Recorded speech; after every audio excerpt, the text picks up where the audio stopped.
Idle's good. I think at least.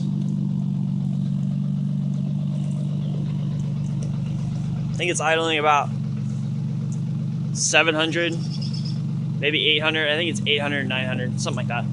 But it's not in the thousands. But here's the knock. You probably heard it at the beginning.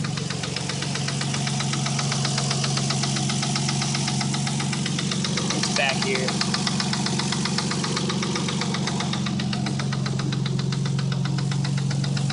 It doesn't, it's definitely, it's not, I don't think it's rod knock. It's definitely not rod knock. It's just a really, really, really bad lifter tick, but it's extremely loud.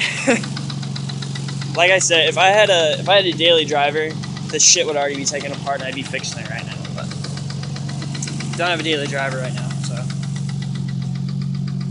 she's just gonna have to keep ticking.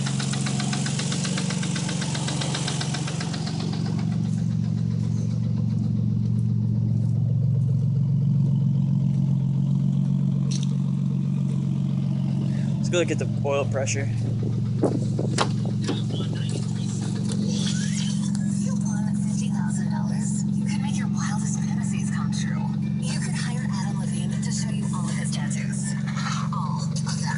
Yeah, it's my 90. I'll rev it up just a little bit. My neighbor gets pissed.